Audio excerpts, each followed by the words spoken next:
My name is Reese, and this is a quick little overview of the Accelo sales module. Now, sales in Accelo are there to help you better manage all those inquiries that come through your company and ensure that how they're dealt with is consistent, to take them from a fresh inquiry with very little details through to a quote, proposal, and perhaps even a one sale. Now, sales inside your system may be referred to as different things. Because you can rename the modules inside Accelo, sales may be better known by your company as leads, deals, opportunities, and they can be found inside this funnel icon here to be presented with a list of all your current sales, showing their status, any highlighted comments inside the actual sale, as well as rating and value. So what we're going to do is we're going to start by creating a sale, understanding that there's quite a few different ways of creating a sale in Accelo. Whenever you view a email inside Accelo, you have the potential of turning that email directly into a new sale, taking the body and contents of that email and pre-filling details inside the sale for you. But what we're going to do is we're going to start from scratch with just a fresh sale here from Create Sale. The first option you have is to find a company to associate this sale to.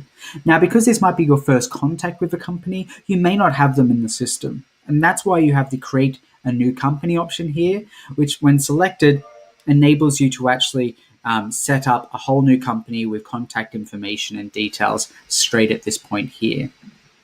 But what we're going to do here is we're just going to create a sale using the pre-existing company, where their primary contact is pre-associated to the actual sale, and you can actually choose to switch that around if required. We give this a sale title, which is just what we want to refer to this inquiry.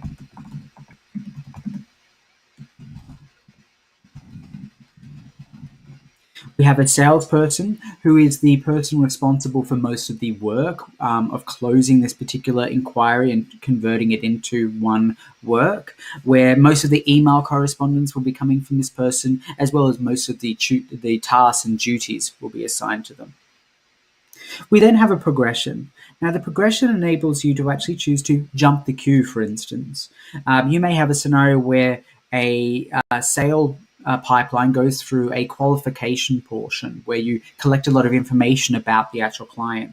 But what happens if it's a reoccurring client and they're coming back and you already know a lot of that information? You may choose to move them forward to just the quoting stage to kind of move through the sale much quicker. But in this instance, we're going to start at a new example here with the new lead. We can select the created date, and this is just defaulted to today, and comments. This is where the body of the email will be pre-filled if we're converting it from an inquiry email. They need a lot of help in sorting. We also have a tags option, which I'm not going to go into great detail, but enables you to tag and associate certain key phrases to sales as you're generating them. So let's create this sale and have a look at what is presented next. So here we're presented with the sale overview screen. We get information of the client here, where we can quickly open up the company record, the contact record, and also expand this to see further information about the client here. We get sale information that we entered in the setup. We can associate team members to this sale. This might mean that we're associating both internal team members, maybe an admin person to help with some of the admin paperwork of setting up a new client, but also we can have third parties as contributors. This means that we can actually associate maybe other staff members from that business, maybe even third parties, people that are advising them, their accountant, etc. By selecting this add option, you're able to search your system for that particular person. Let's see if I have anyone here. Let's just look for Bob. That's a safe one. The Bob Partridge. And let's say that Bob Partridge is actually an external stakeholder. We can choose to add a description of their relationship. We can also choose to ensure that Bob is auto-CC'd in any of the communications moving forward. We can continue adding team members to better build up exactly the nature of who is working on this lead, but let's leave it at that for now. We then get the ability to schedule things in with the booking option there. We can see our comments. We can see any quotes that have been created for this, and you can create multiple quotes in a single sale. And we can also add them from here as well as many other areas. We then get a breakdown of the activity or the performance of this sale, showing how many hours have actually been consumed on this sale, and also how many activities. And activities are notes, emails, meetings, phone calls, etc. And it can show the amount of those that have been done per hours. Moving across, what we do have is some basic metrics for the lead, where we can choose to enter a sale value. Perhaps it is known at this early stage, and we might enter this in. It's going to be around 8,000, we believe. We can select the probability, saying the likelihood of things occurring. Let's say that it is likely at this stage. And we can also use this rating system, which is just a 5-star rating system, and your business can kind of adopt whatever metric 3 versus 5 stars may be, and use that to get a bit more of an impression of this. Now, we've already got a created date here. If we want to set ourselves a due date, we can either do this manually. You can even have the system automatically set an expected due date, for instance, automatically apply 2 weeks, for instance. And we get some metrics here as far as when it was last worked on, when we were last contacted, and the total effort, the amount of time that's been lodged on this sale. We get a breakdown of upcoming work, of my work or all work associated to this, where we can also create a task and schedule activities from here. So if I wanted to manually create a task here, it automatically is associated to the inquiry, and I might say, call Bob. I can set dates and times, add descriptions of this here, expecting it's going to be 30 minutes. Let's say I should do that today. I can add perhaps even checklists of things I need to actually discuss with Bob.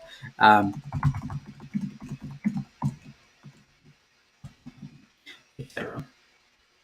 Let's just save that task. And now we see this here is a task ready to be worked on. This will also be populated inside your task board, or whoever the task is assigned to in their task board, showcasing everything they need to do today, tomorrow, etc. Below this here, we have a stream, which shows a history of the events, the activities, and things that have occurred against this particular sale. Attachments such as files, maybe PDFs or images. These are things that can be manually uploaded, but also will be automatically collected from email correspondence or notes inside this actual lead. The related tab shows you any of the related work that actually gets produced off the back of this lead. So after a quote's been produced and perhaps won, you'll be able to see all the projects that were created, all the tickets and all the retainers that were created from this particular sale, showing you that kind of web of relationships. Assets are for storing secure information against that company file and choosing to share that information to particular objects like the sale here. This might be things such as private password access to certain things that are provided out to this lead to be able to do the work in the sale. And then we get a breakdown of all the tasks that have been generated on this lead, their status, how they're progressing, etc. We just get a breakdown of that in total. But one of the most important things of handling a sale is this progression bar up here, enabling you to see exactly where the actual sale has come from, what status it is currently on and when it actually entered that status, and the many different avenues I can go to move this forward. And this is where the flexibility of Accelo really shines, in that you can actually choose to build in your particular business process into your sale pipeline, so that your required emails that need to be sent, your phone calls, your chasing of certain meetings or information can all be standardized using this management option here with progressions. So from here, I'm at the lead. I perhaps finish my phone call with Bob, and I find out that, you know what, they're actually not speaking to the right people. We're not a good fit for them. And I can choose to disqualify that at this point, which is similar to loss, but I might give perhaps some reasons as why we actually are choosing to disqualify that. Now, of course, we can go from here straight to qualified lead, which we had a great conversation and we're ready to actually do work. I've got all the information that I need to move this forward. And at this point, I can choose what fields to be presented to the user, or maybe even automatically create tasks at this point of moving it forward. So now they're going to be doing a restructuring. So I'm going to select that project selection, which is a custom field set up in this demo environment, stuff that's very important just to my business. And now we're in the in contact status, and we can choose to do further work at this point. But let's say that they've now gone, you know what, let's get a quote. And I can move this through to quote requested, which will have its own repercussions and expectations of the user as we move this forward. So in this instance, in addition to my call Bob task that I never completed in the earlier points, I now actually have a new task that's been automatically assigned to me, which is to create the quote for this particular company. And I've been allocated this to be done before February the 2nd, and it's got an hour of time working on that. So I might choose to start a timer on this here as I go to actually create a quote, having that running in the background. I can just close that if that window gets annoying. But I can now start working on my quote. So let's go into the create related function, which is where I can create work items, but also the quote. It will pre-fill in with a title of the quote using the title of the actual sale, but you could choose to rename that. It pre-associates the sale person as the quote manager. That can be changed.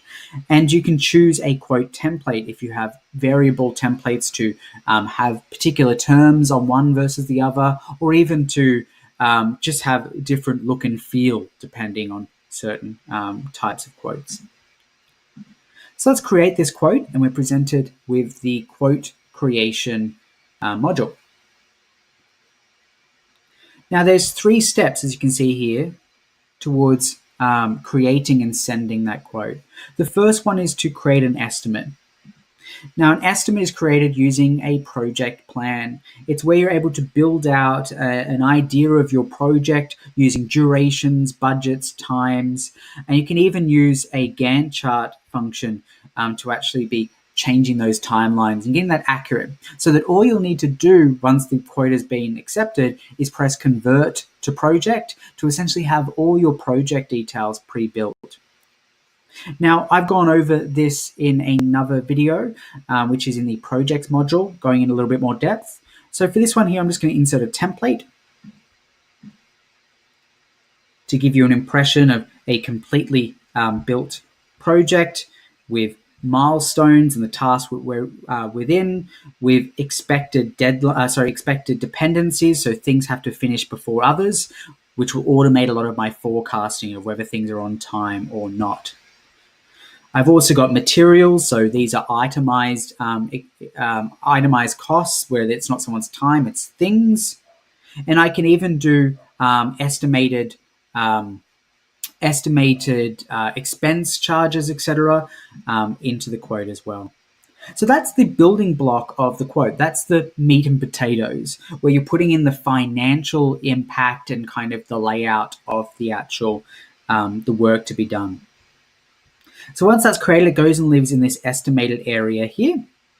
And now I can actually choose to go and edit the actual content in stage 2. Editing the content enables me to actually change a lot more of the look and feel of the actual quote, where I might change introduction text. I might even change descriptions of certain milestones and tasks so they display better to the client. But you're noticing here that a lot of that's been pre-filled. So it's about adjusting this after the fact. But I can go in here and change any of this content as required. And you'll notice on the far right, I also have the ability to use merge fields. This means that I can do things such as, hello, go down here to the company and contact information.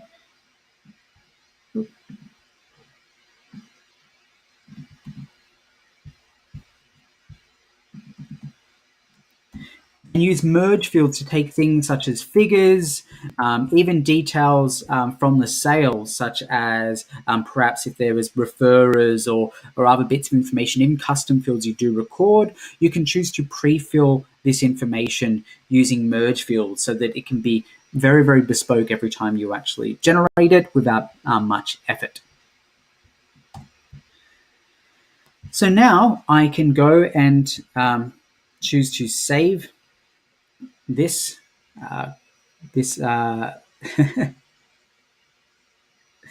particular content of the quote.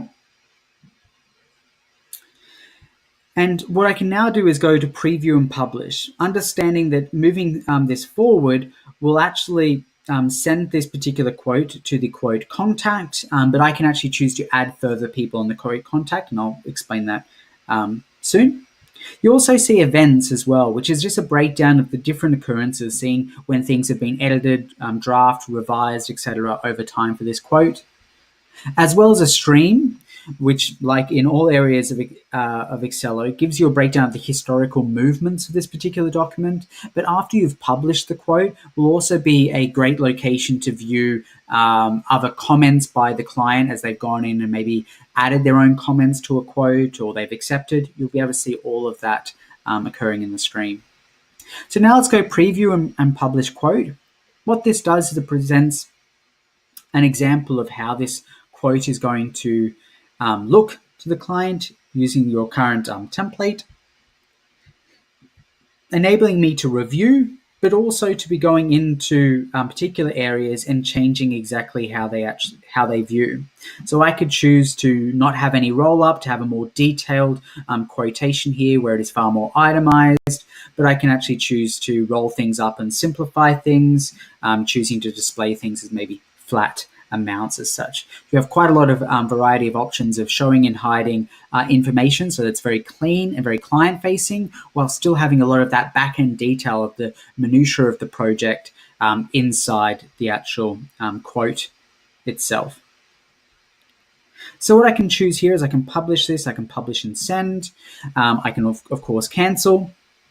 When I choose to publish it, it does lock down that quote as a published quote, and so you'll need to jump through a few more hoops to revise that at a later date than if you had not published it and it was still in the draft status.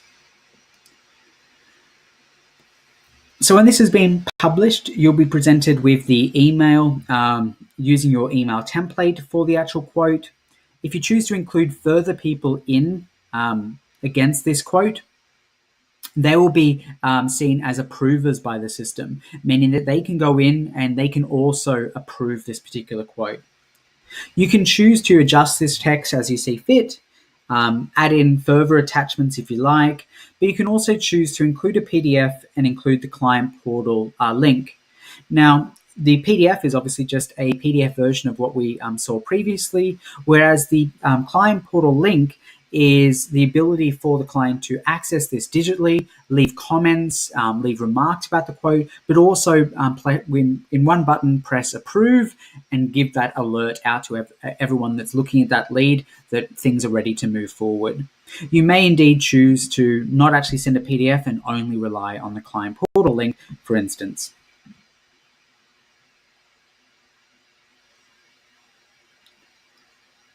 So now this will take you back to the actual quote where it will show you that it has actually been sent, that you can re-edit the quote if required. You'll also see here that the different improvers, we only had one person this was sent to, and we see there and their status, they have not yet approved. But you'll also be able to choose to accept this on their behalf if they happen to give you a verbal approval and you ask if you can actually accept that on their behalf. Once this is actually done, you can actually choose who to notify if you're doing this on their behalf, or who you're accepting this on the behalf of. Of course, if they've approved this themselves, you won't get this option here.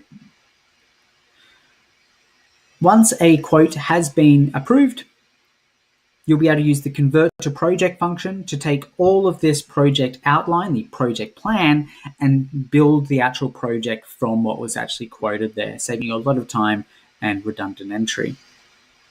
But coming back to the sale, because of course you can actually create multiple quotes or proposals against one sale, converting a quote into a project or even marking a quote as accepted, as you can see down here with the quote showing as accepted. Because you can have multiple, that doesn't mean that the sale changes any status because of that. Because of course you might have 5 quotes for 5 different things off this sale, and giving you the control to move this through to the different statuses, say quote sent, and when the work is eventually won, choosing the one factor manually as you need to close off that work of the actual project, of the sale rather. So understand that everyone's sales process is different, and using the progression functions here to better map those stages in your sale pipeline, having automation such as presenting custom fields when and where information that's qualified from the client is available, and also having tasks and duties be pre-assigned based on a sale moving in particular directions and its requirements. Hopefully, you've enjoyed this little overview of the sale module inside Accelo. I'm Reese. I hope you had a lovely day.